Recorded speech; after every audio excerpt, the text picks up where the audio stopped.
మనతో పాటు జూమ్ లైన్లో అందుబాటులో ఉన్నారు హిందూ యాక్టివిస్ట్ శ్రీ మదన్ గుప్తా గారు. సార్ నమస్కారం అండి. నమస్తే అండి.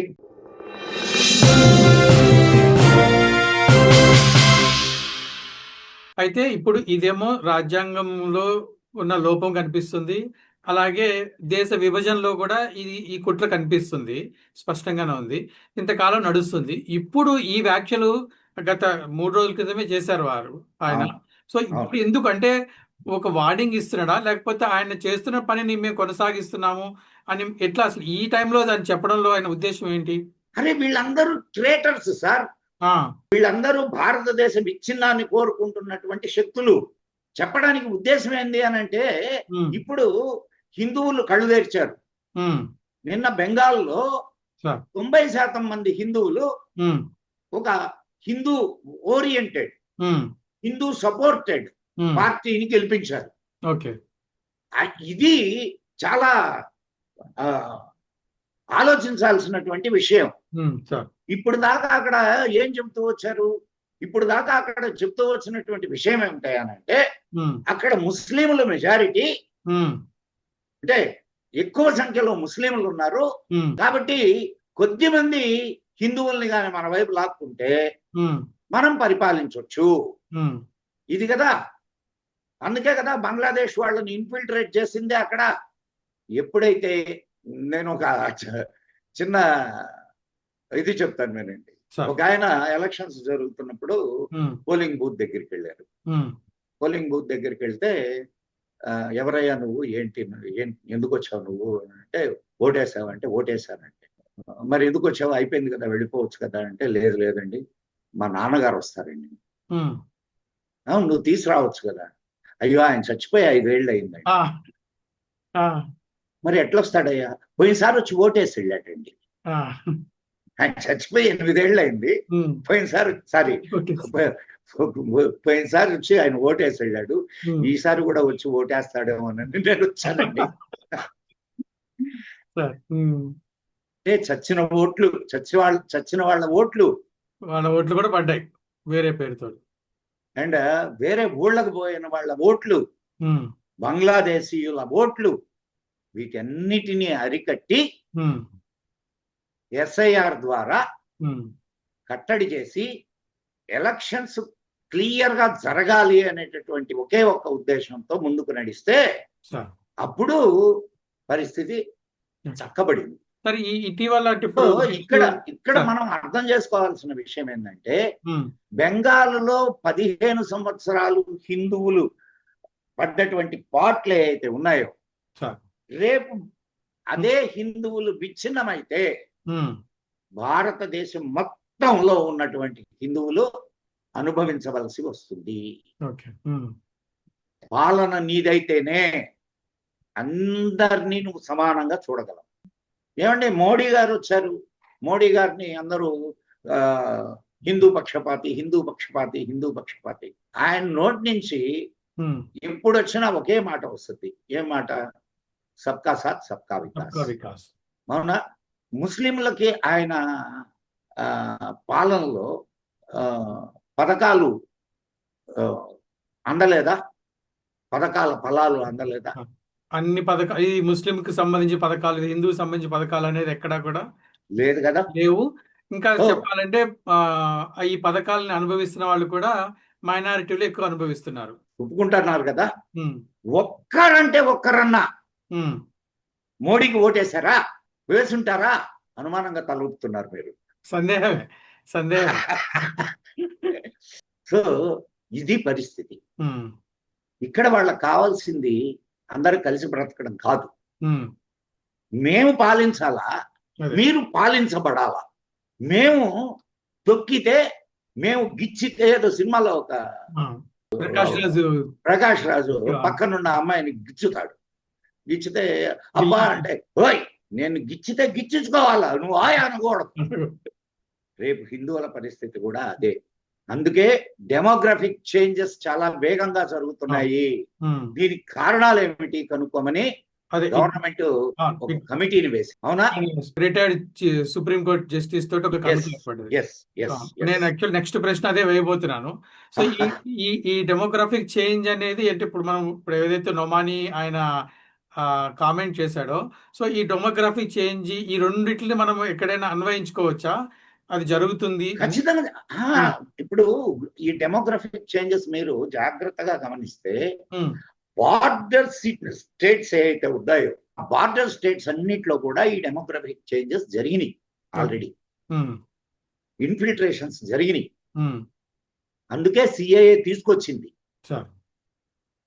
అండ్ డెమోగ్రఫిక్ చేంజెస్ కి ఎన్ని కారణాలు ఉన్నాయో ముందు తెలుసుకోవాలా. దానికి తగినట్టుగా మన చట్టాలని రూపొందించుకోవాలి. అందుకోసమే ఈ కమిటీ వేయబడింది. ఏం సార్, 4 పెళ్ళాలు 14 మంది పిల్లలు, మనమా ఏం చేస్తాం? ఒకరు చాలు లేదా 2 చాలు. ఎక్కడికి దారి తీస్తుంది ఇది? కాబట్టి నోమాని అన్న మాటల్లో నిజం లేకపోలేదు. ఆ నిజాన్ని గుర్తించి హిందువులు ఐకమత్యంగా ఉండడానికి ప్రయత్నం చేయాల్సినటువంటి తరుణం ఇది. ఈ ఈ ఈ కుట్రలు ఈనాటివి కాదు. మనకు అధికార బదిలీ జరిగిన రోజు నుంచి ఈ కుట్రలు జరుగుతూనే ఉన్నాయి. అండ్ రాజ్యాంగం అమలులోకి వచ్చినటువంటి మరుసటి రోజు నుంచి కూడా ఈ కుట్రలు జరుగుతూనే ఉన్నాయి. లేకపోతే దేశమంతా ఒకటైనప్పుడు, ఇండియన్ పీనల్ కోడ్ ఒకటే అయినప్పుడు, ఇండియన్ సివిల్ కోడ్ ఎందుకు ఒకటి కాదు? యూనిఫామ్ సివిల్ కోడ్ ఎందుకు తీసుకురాలేదు? అది బీజేపీ నినాదం కూడా కదా సార్, యూనిఫామ్ సివిల్ కోడ్ తీసుకురావాలనేది. ఎందుకు దాన్ని తెస్తారా తేరా అని కాదు. 50 ఏళ్ళు ఏం చేశారు? 50 ఏళ్ళు కాంగ్రెస్ వాళ్ళు పరిపాలించారు కదా, ఏం పీకారు?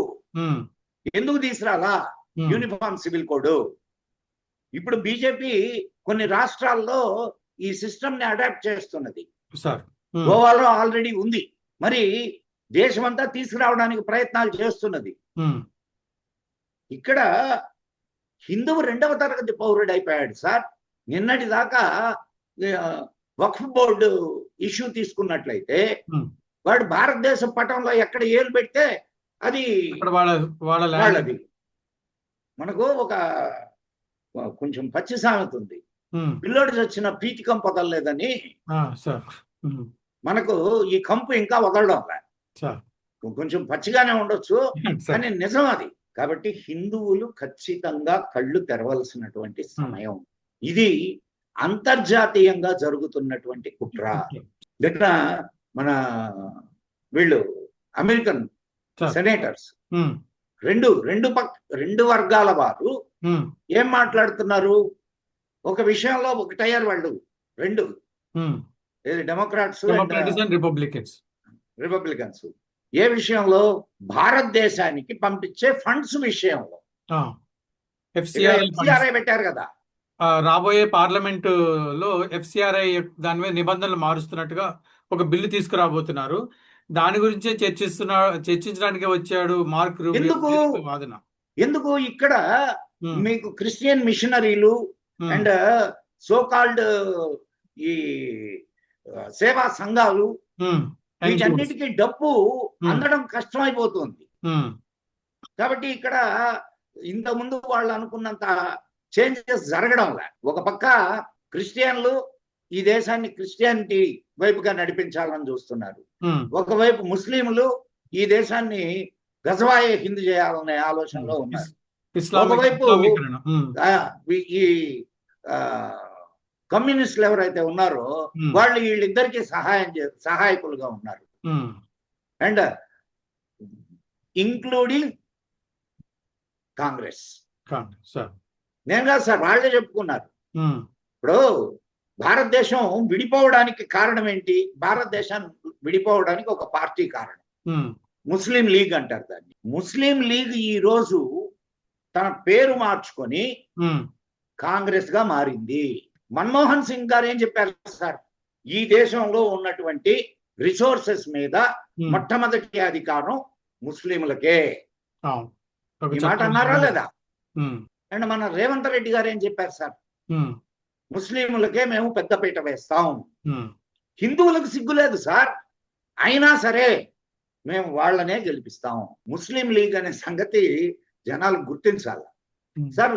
యూపీలో రాహుల్ గాంధీ ఓడిపోతాడు అనుకున్నప్పుడు ఎక్కడికి పోయి గెలిచాడు సార్? ఉమ్. కేరళ వెళ్ళి గెలిచాడు.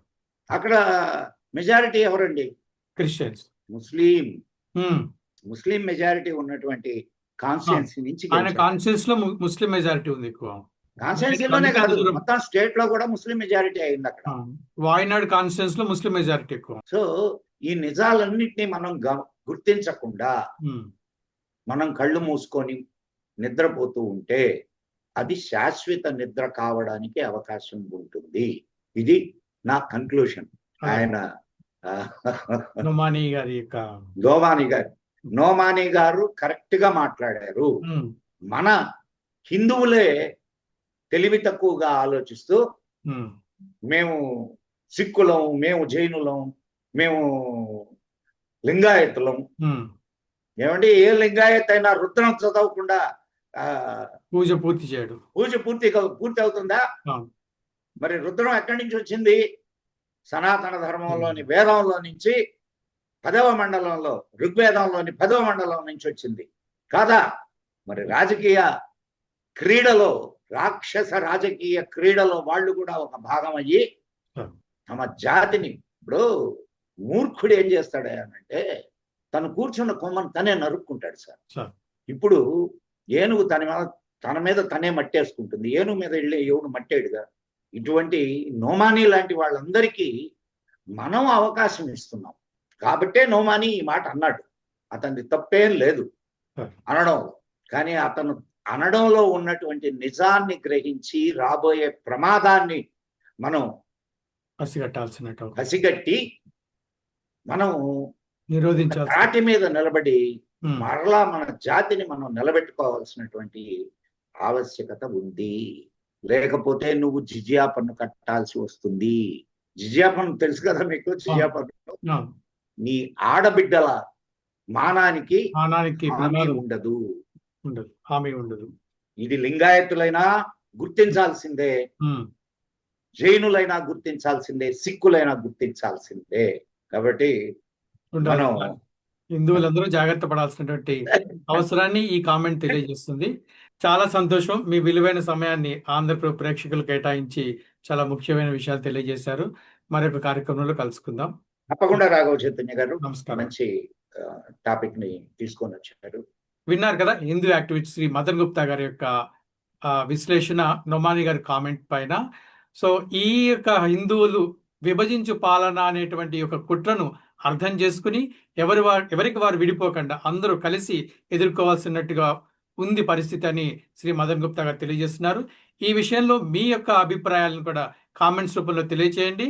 ఆంధ్రప్రభకు సబ్స్క్రైబ్ చేసుకోండి, మీ స్నేహితులకు షేర్ చేయండి. నమస్కారం.